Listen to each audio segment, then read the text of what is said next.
और कर वंदना सतगुरु चरनी माई। मंगत सतगुरु भेंट से तेर गर्भ नहीं आई। ओम ब्रह्म सत्यम सर्वधा। आज के सत्संग का जो विषय है वह है परम कल्याण। ग्रंथ श्री समता विलास में सद्गुरुदेव महात्मा मंगत राम जी महाराज ने हम सभी को एक विषय परम कल्याण बोध ये दिया हुआ है, और इस विषय में श्री महाराज जी ने हम सभी को 39 यानी कि 39 वचन हम सभी को समझाए। अगर हम वास्तविकता में सोचें व्यवहारिक जीवन के लिए, तो हमें पता चलेगा कि जैसे ही किसी का जन्म होता है, जन्म होते ही उनके माता पिता, भाई बहन, चाचा चाची, जो भी उनके संबंधी, दादा दादी, जो भी होते हैं घर परिवार में, बच्चे की बेहतरी के लिए या यूं कहें बच्चे के कल्याण के लिए वो यत्न करते ही हैं। और वो यत्न जैसे जैसे उनका प्रयास, उनका प्रयत्न रहता है, वह बच्चा वैसा ही बन जाता है। क्योंकि यदि विचार करके देखें तो संसारी यदि होते हैं, माता पिता या परिवार संसारी होते हैं, तो सब संसारिक नीति से अपने आप के लिए उनमें कल्याण को ढूंढते हैं। अपना कल्याण सारा का सारा उसमें ढूंढते हैं कि मैं कल्याण के वास्ते क्या यत्न प्रयत्न करूं। और वो प्रयत्न कैसा होता है? वो प्रयत्न होता है कि मैं अधिक से अधिक संपदा कमा लूं और मैं सुखी हो जाऊं। तो इसीलिए श्री महाराज जी का पहला वचन अगर हम समझें तो उसमें हम देखेंगे कि शरीर रूपी संसार को धारण करके हर एक जीव अपने कल्याण की खातिर अधिक से अधिक यत्न करता हुआ शरीर की यात्रा को व्यतीत करता है, मगर अंत को अधिक संकट लेकर शरीर से जुदा होता है। ये बात वही है। श्री महाराज जी हमको बात समझाने की कोशिश कर रहे हैं कि हम कल्याण की खातिर अधिक से अधिक यत्न प्रयत्न अपनी अपनी बुद्धि और विवेक के आधार पर करते हैं, लेकिन अंत में अधिक संकट को लेकर के ही शरीर से जुदा हो जाते। अब इसका विज्ञान मैं समझ नहीं पाता कि मैं सुख प्राप्त करने के यत्न से या यूं कहें अपने बेहतरी के लिए पूरा जीवन प्रयत्न करता हूं, लेकिन फिर भी मेरी जो बेहतरी है, मेरा जो चैन है, मेरा जो सुख है, मैं उसको प्राप्त न करके मैं और भी ज्यादा दुखी और बेचैन होकर के इस संसार से विदा हूं। आओ सुने कि सत्पुरुष हम सभी को क्या फरमान कर रहे हैं कि इस विज्ञान को समझाने के लिए वो वचन नंबर 2 में हमारी उस परिस्थिति को रख रहे हैं कि मैं कहां खड़ा हुआ। 5 तत्वों का शरीर धारण करके बुद्धि 5 कर्मेंद्रियों और 5 ज्ञानेंद्रियों के भोगों में अति आसक्त होकर नाना प्रकार के अनुकूल और प्रतिकूल कर्म करती है। चूंकि इंद्रियों के भोग क्षण भंगुर हैं, इस वास्ते इनमें निर्भय शांति की बजाय अधिक खेदवान अर्थात दुखी रहती है। यानी बुद्धि इंद्रियों के भोगों को परम सुख रूप जान करके अधिक से अधिक दिव्य भोग प्राप्त करने का यत्न करती है, और प्राप्त करके भी नित ही अधीर और क्लेशवान रहती है। यह ही भयानक दुख रूप संसार है। यदि किसी के पास इस समय वास्तविकता में इसका चिंतन करते हुए या ध्यान से मनन करने का इस समय मौका मिल रहा हो, जो संगत इस समय सुन रही है, तो विचार करके देखें कि 5 तत्वों का शरीर मैंने धारण किया और बुद्धि 5 कर्मेंद्रियों को और 5 ज्ञानेंद्रियों के भोगों में अति आसक्त होकर नाना प्रकार के अनुकूल और प्रतिकूल कर्म करती है। ये विज्ञान जो सद्गुरुदेव महात्मा मंगत राम जी महाराज ने ग्रंथ श्री समता विलास में दिया, वैसे ही ग्रंथ श्री समता प्रकाश में भी है कि तन से परे इंद्रिय विकार, इंद्रिय परे मन विस्तार, मन से परे बुद्धि ठहराई, बुद्धि परे रतन सुखदाई। कि जो तेरा तन है वो 5 तत्व का है, लेकिन इसके अंदर विकार हैं। कौन से? इंद्रियों के। वो कह रहे हैं कि 5 तत्वों का जो शरीर धारण किया हुआ है उसमें 5 कर्मेंद्रियां हैं और 5 ज्ञानेंद्रियां हैं। तो मेरी 5 कर्मेंद्रियां, मेरी 5 ज्ञानेंद्रियां कौन कौन सी हैं? ये विज्ञान यहां से शुरू होता है, क्योंकि मैं यदि अपने कल्याण के मार्ग में चलने की कोशिश कर रहा हूं तो इस विज्ञान को मुझे सीखना ही होगा। बार बार इस बात के लिए हो सकता है कुछ प्रेमी सुनते हों, लेकिन मेरा जो देह है, मेरे जो देह का जो विकार, मोह का विकार है, वो इस विज्ञान को सुनकर के भी, समझ करके भी शायद अमली जामा पहना नहीं पाता हूं मैं अपने आप के लिए। और इसी संसार को सत्य समझ करके भयभीत और दुखवान रहता भी हूं, और इसी बेचैनी को लेकर के इस संसार से विदा हो जाता। तो मेरे जो 5 तत्व हैं वो हैं धरती, नीर यानी जल, पावक यानी अग्नि, पवन यानी वायु और आकाश। कि क्षितिजल पावक गगन समीरा, पंच तत्व ये बना शरीरा।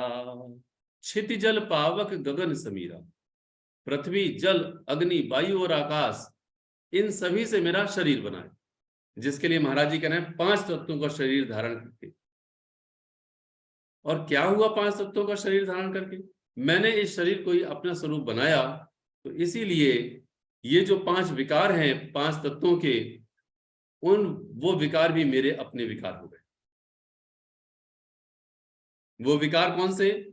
इसलिए कहते हैं वो 5 विकार हैं काम, क्रोध, मोह, लोभ और अहंकार। लेकिन विज्ञान उन विकारों की बात बाद में समझाने की कोशिश कर रहा है। पहले इस शरीर से जो सूक्ष्म तत्व है जिसको कहते हैं इंद्रियां, उसके बारे में बता रहा है कि 5 ज्ञानेंद्रियां हैं और 5 कर्मेंद्रियां हैं। मैं इस शरीर में रहता हुआ 5 कर्मेंद्रियों से कर्म करता हूं, और जो मेरी ज्ञानेंद्रियां हैं उनसे मैं उनका रसास्वादन करता हूं। अर्थात मेरे काम करने वाली जो कर्मेंद्रियां हैं उनको कहते हैं हाथ, पैर, मुंह, लिंग और गुदा। ये मेरी 5 कर्मेंद्रियां हैं। लेकिन रसास्वादन कौन कर रहा है? रसास्वादन कर रही है ज्ञानेंद्रियां, यानी चक्षु इंद्री, आंख, कर्ण इंद्री, कान, नाक यानी नासिका, जिह्वा इंद्री यानी रस इंद्री, और स्पर्श यानी त्वचा इंद्री। ये जो 5 ज्ञानेंद्रियां हैं, इन्हीं के माध्यम से मैं सारा का सारा रसास्वादन करता हूं। मान लीजिए किसी को आम खाना है, या यूं कहें मेरे मन में ये विचार आया कि मैं आम खाऊं। तो जब आम खाऊंगा तो मैं अपने हाथों को यह आज्ञा दूंगा कि आम बाजार से खरीद करके लेकर के आऊं। तो जब मैं बाजार जाऊंगा तो मेरे पैर, मैं जूते चप्पल पहन करके बाजार को जाऊंगा, हाथों से आम को पकड़ के मैं घर लेकर के आऊंगा, उनको धोऊंगा। अब धो करके ये हाथ पैर का पूरा कर्मेंद्रिय अर्थात कर्म हो रहा है। लेकिन जब मैं आम को काटूंगा, हाथों से काट रहा हूं, तो ये जो जिह्वा इंद्रिय है ये उसका रसास्वादन कर रही है। और कर्मेंद्रिय अर्थात मुंह में वह आम का पीस गया, तब जाकर के वो जिह्वा अर्थात रस इंद्रिय उसका रस आस्वादन ले रही है। तो इसीलिए वो जो रस इंद्री है, जिसको जिह्वा इंद्री करके कह रहे हैं, वो तो बाद में आएगी। पहले इन कर्म इंद्रियों से ही तो मैं सारा कर्म करूंगा। और ऐसा ही होता है। इसीलिए ये ज्ञानेंद्रियां हर समय लालायित रहती हैं। किसका? हर एक रस का पान करने के लिए। मेरी आंख यानी चक्षु इंद्री हर समय इस बात के लिए प्रयास करती है, मुझे मेरे अनुकूलता के जो दृश्य हैं वो देखने को मिल जाए।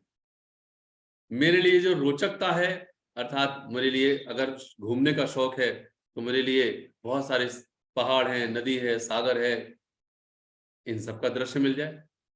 न जाने कितने लोग ऐसे होते हैं जो बाहर की आउटिंग अर्थात विजिट करने के लिए लालायित रहते हैं, तो सारी कर्मेंद्रियां उसके लिए कार्य करती हैं। किसी के लिए कर्ण इंद्री का रस है तो वो अच्छे अच्छे गाने सुनना पसंद करता है, या भजन सुनना पसंद करता है, या कुछ भी है, तो वो अपनी कर्ण इंद्रियों के लिए रसास्वादन ले रहा है। ऐसे ही नासिका इंद्री है, जिह्वा इंद्री है। जिह्वा इंद्री तो ऐसी है कि लड़ाइयां तक हो जाती है। नमक कम हो तो मुसीबत बीवी की हो जाती है, मिर्च ज्यादा हो जाए तो मुसीबत हो जाती है, और कम हो तब भी मुसीबत हो जाती है। तो मेरी जो जिह्वा इंद्री है वो इसी प्रकार से कार्य करती रहती है। और स्पर्श इंद्री भी, त्वचा इंद्री, अर्थात में जब रसपान यानी कि गर्मी लगेगी तो मुझे ऐसी परिस्थिति चाहिए जिससे कि मैं ठंडक को महसूस करूं इस पूरी त्वचा में। और जब मुझे ठंड लग रही हो तो मैं कैसा अनुभव करूं अपनी त्वचा में कि मुझे गर्माहट लगे, इसलिए एसी लगा हुआ है। तो त्वचा इंद्रिय। तो गुरुदेव कह रहे हैं कि 5 तत्व का शरीर धारण करके बुद्धि 5 कर्मेंद्रियों को 5 ज्ञानेंद्रियों को इनके भोगों में ही अति आसक्त होकर नाना प्रकार के अनुकूल और प्रतिकूल कर्म करती है। ये दूसरा ही वचन है। न जाने कितना अनुकूल और प्रतिकूल कर्म करते हैं, और प्रयास केवल एक करते हैं, वो क्या? कि मेरी हर रस इंद्री अर्थात मेरी जितनी भी ज्ञान इंद्री हैं, मुझे उनका रसास्वादन मिलता ही है। लेकिन आगे की जो लाइन है, गुरुदेव कहते हैं कि चूंकि इंद्रियों के भोग क्षण भंगुर हैं, इस वास्ते इनमें निर्भय शांति की बजाय अधिक दुखी रहती है, यानी खेदवान रहती है। ये शब्द है। इन इंद्रियों की प्यास को मैं न कभी मिटा पाया और ना ही कभी मैं मिटा पाऊंगा। सदगुरुदेव जी महाराज कहते हैं, ये जीवन भर न जाने कितना खाता रहा फिर भी भूखा का भूखा है, न जाने कितना पीता रहा तब भी प्यासा का प्यासा है, और पहनता रहा वस्त्रों को फिर भी नंगा का नंगा ही है। 60 साल हो जाते हैं, 70 साल हो जाते हैं, लेकिन खाने की जो प्यास है वो नहीं मिट पाती। ठेले पर फिर भी बुजुर्गों की लाइन लगी ही रहती है। नौजवान तो नौजवान, बुजुर्गों की भी रहती है। घर में बनवा बनवा करके खाते।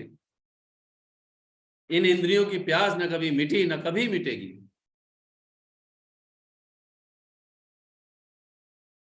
इसीलिए सत्पुरुषों ने कहा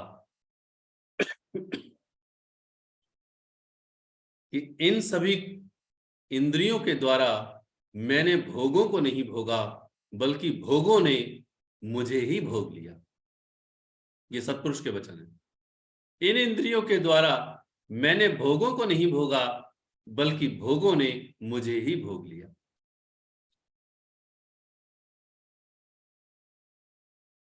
मैं दुखी ही रहा, यानी बुद्धि इंद्रियों के भोगों को परम दुख रूप जान करके, परम सुख रूप जान करके अधिक से अधिक दिव्य भोग प्राप्त करने का यत्न करती है। बुद्धि का आज भी निर्णय यह बना हुआ है कि आज भी मुझे रसगुल्ला मिल जाए, मुझे मिष्ठान मिल जाए, मुझे चटपटा मिल जाए, मेरे लिए ऐसे वस्त्र मिल जाएं, आभूषण ऐसे मिल जाएं, और मैं उनको पाने का यत्न करता हूं, अनुकूल भी और प्रतिकूल भी।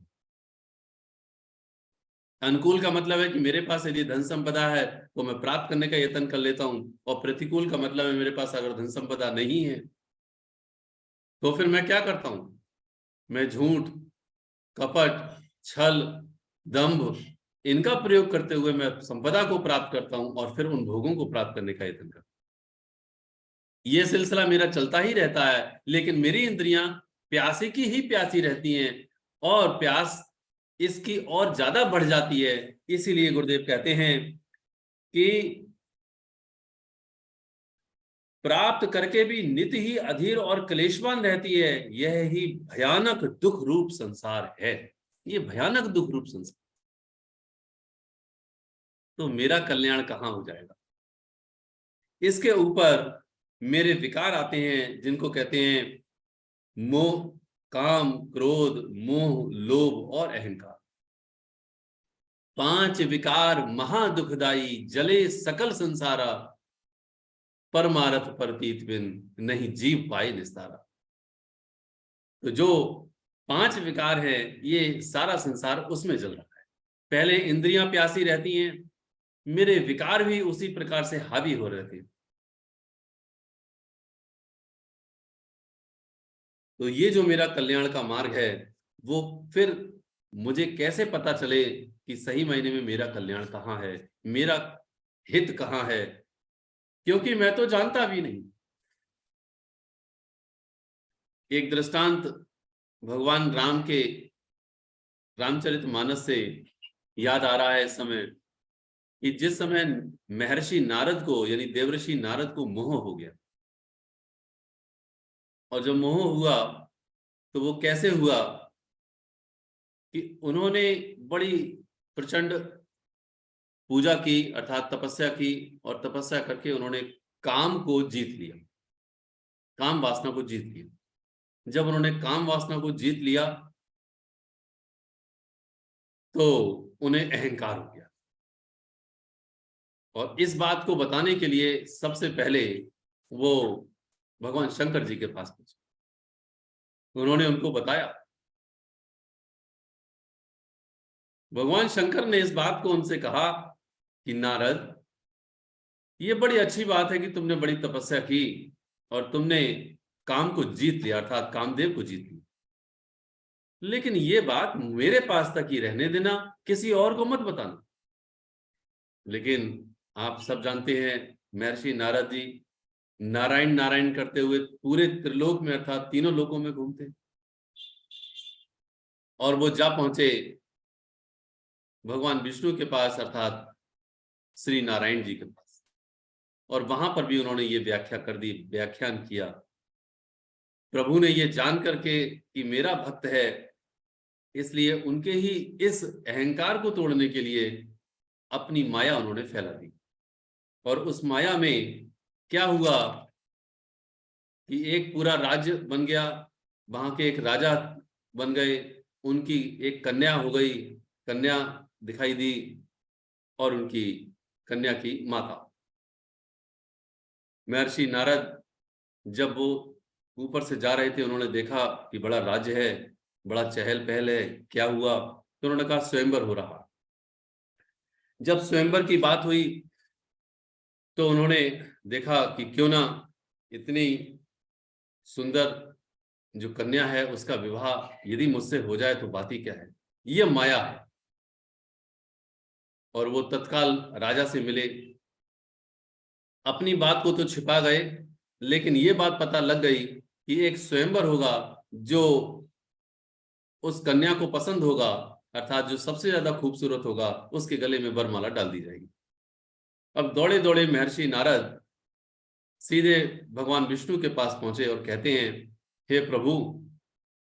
अब वो सीधे तो नहीं कह सकते थे, क्योंकि उससे पहले वो कह चुके हैं कि हाँ, मैंने काम वासना को जीत लिया, कामदेव को विजय प्राप्त कर ली। तो वो ये तो ना कह सके कि मुझे शादी करनी है। तो वो कहते हैं, हे प्रभु, तुम अंतर्यामी हो, तुम सब जानते हो, तुम ऐसा करो जिससे कि मेरा हित हो जाए, मेरे मन की बात हो जाए। तो आप सुने कि देवर्षि नारद ने भगवान विष्णु से, अर्थात नारायण से क्या कहा कि जेहि विधिनाथ हो ही हित मोरा, करहूं सुबेग दास मैं तोरा, जेहि विधि नाथ होए हित मोरा। हे नाथ, जिस विधि से, जिस प्रकार से मेरा हित हो, करहूं सो बेग दास मैं तुम्हारा दास हूं, मैं तुम्हारा सेवक हूं, तत्काल प्रभाव से वो काम कर दीजिए जिससे कि मेरा कल्याण हो जाए, मेरा हित। आज का विषय भी वही है। यकीन मानिए प्रेमी जियो, हम अपना कल्याण स्वयं जानते भी नहीं। हम प्रभु के शरणागत होकर के प्रभु से ये कहें कि जहि विद नाथ होय हित मोरा, करहूं सो बेग दास मैं तोरा। हे प्रभु, हे परमेश्वर, हे ईश्वर, मेरा हित जिसमें है आप मुझे वो कर दीजिए, मुझे उस स्थिति में ले आइए जिससे कि मेरा कल्याण हो जाए, मेरा परम कल्याण हो जाए। क्योंकि यदि मैं जानता होता तो इस संसार में, मैं इसी संसार में मैं रो रो करके, परेशान हो करके जीवन व्यतीत नहीं करता, मैं परमेश्वर का ध्यान में लीन होता, हर पल हर क्षण केवल एक ईश्वर का ही ध्यान करता। तो इसके आगे की कहानी पता ही है कि प्रभु ने उनको बानर का मुंह दे दिया, बंदर का मुंह देकर के भगवान ने कहा जाओ अब तुम्हारा कल्याण हो जाएगा। उस स्वयंवर में जाकर के देवऋषि नारद बंदर का मुंह लेकर के बैठ गए, यह विचार करते हुए कि वह कन्या मेरे ही गले में वरमाला डालेगी। परंतु बंदर का मुंह देख करके कैसे कन्या वरमाला डालती? भगवान विष्णु साक्षात एक बहुत ही सुंदर रूप में, नवयुवक के रूप में वहां आए और उस कन्या ने, अर्थात माया ने उनके गले में वरमाला डाली। और बाद में देवऋषि नारद को पता चला कि जो भगवान विष्णु के गण थे, सेवक थे, उन्होंने बताया कि देवऋषि आप अपने मुंह को जल में जाकर देखिए तो सही कि आपका मुंह कैसा है, कन्या आपके गले में वरमाला डालेगी कैसे। तब उन्होंने देखा, पहले तो बड़ा क्रोध आया और क्रोध के वशीभूत होकर के प्रभु को ही श्राप दे दिया और ये कह दिया कि जिस प्रकार तुमने मेरा वानर जैसा मुंह दिया, यही वानर तुम्हारे काम आएंगे। और कब मैं जिस स्त्री के लिए इतना व्याकुल हूं, उसी स्त्री के लिए तुम भी दर दर और मारे मारे घूमो। तो प्रभु ने उसको भी स्वीकार किया। भगवान राम के रूप में 14 वर्ष के वनवास में माता सीता का जब हरण हुआ तो भगवान राम नरलीला करते हुए माता सीता को ढूंढ रहे थे और बानर ही उनके काम आए। लेकिन जब उनका क्रोध शांत हुआ, उन्हें पता चला, तब उनको मालूम पड़ा कि प्रभु ने तो मेरा हित ही किया है, उन्होंने मेरा कल्याण किया है। और मैंने उनसे कहा भी यही था कि जही विद नाथ होय हित मोरा, करहूं सुबेग दास में तोरा। तब उन्होंने अनन्य भक्ति मांगी, उन्होंने बड़ी प्रार्थना करी, उन्होंने इतनी ज्यादा व्याकुलता प्रकट करी कि हे प्रभु मुझे क्षमा कर दीजिए। तो इसलिए ये जो कल्याण है, हम प्रभु से क्यों नहीं मांगते कि हमारा कल्याण किसमें है? सदगुरुदेव महात्मा मंगत राम जी महाराज ने एक वचन में किस प्रकार इसका इलाज समझाते हुए हमसे कहा है कि किस तरह से हम अपने कल्याण को मांगे।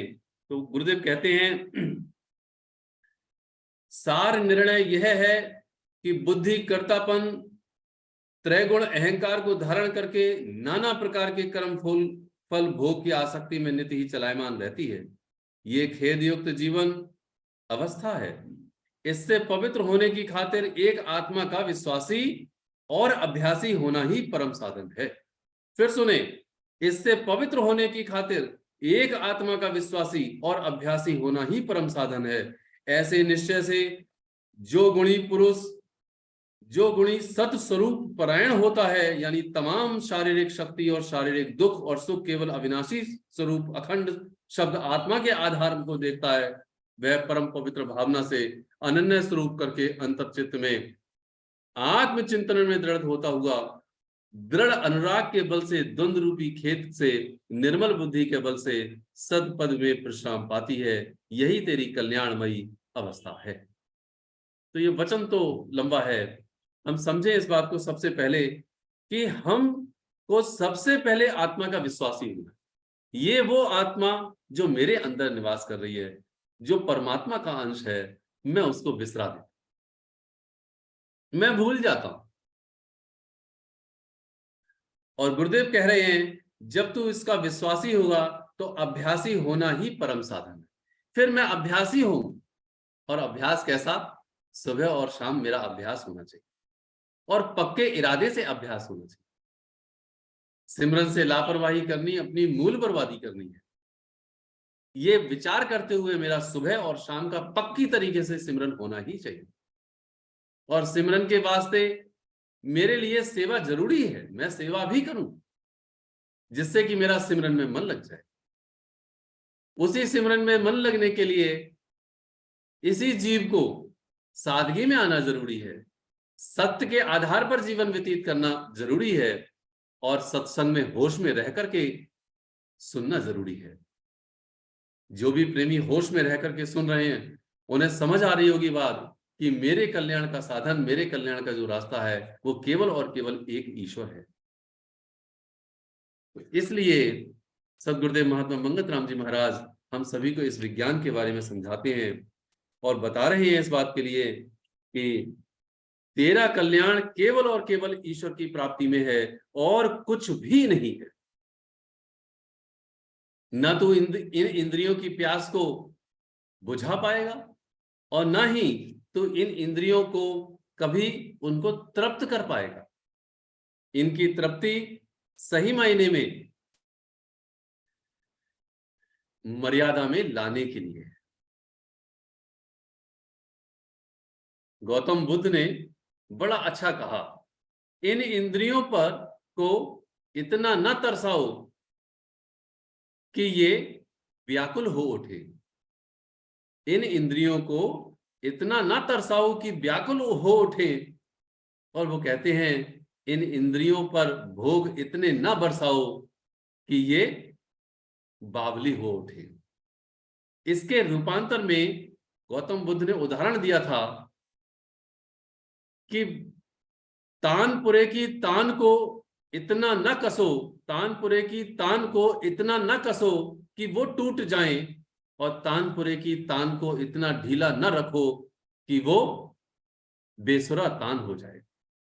आप सभी ने तानपुरा देखा होगा जिस पर म्यूजिक बजता है, उंगलियों के सहारे उन तानों को, उन डोर को हम लोग जो तानपुरे को बजाने वाले हैं वो उस उंगलियों से उस तानपुरे को बजाते हैं। यदि वो तान यानी जो तार है यदि वो ढीला होगा तो आवाज बेसुरी हो जाएगी, और यदि वो ज्यादा कस देंगे तो तार ही टूट जाएगा। इसीलिए इन इंद्रियों पर इतने भोगों को ना बरसाओ कि ये इंद्रियां बावली हो जाएं। इन इंद्रियों को इतना तरसाओ भी मत कि ये व्याकुल हो उठे। इन्हें मर्यादा में लाने की कोशिश करो। और कैसे? श्री महाराज जी ने बताया, यदि तुम्हें मिठाई अच्छी लगती है तो मिठाई लाओ, 1 किलो मीठा लेकर के आओ, उसमें से 1 पीस लो और उसके बाद सब बांट दो।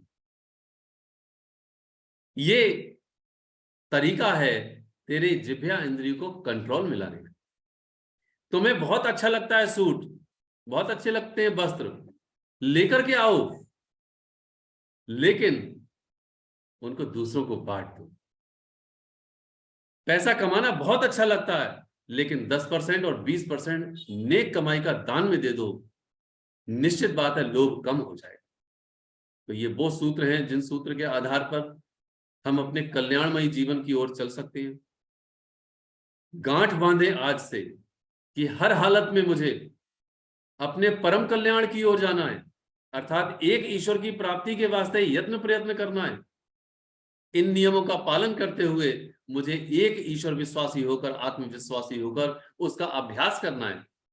और ऐसा करते हुए ये जीव अर्थात मैं एक दिन परम सत्ता में विलीन हो जाता हूं और उनकी गोद में खो जाता हूं। मैं अर्थात मेरा ही अस्तित्व खत्म होकर के मैं उसमें समा जाता हूं, और ये अस्तित्व खत्म होकर के मैं कल्याण रूप में स्थित होकर के अपने जीवन को सफल कर लेता हूं। ओम ब्रह्म सत्यम सर्वदा।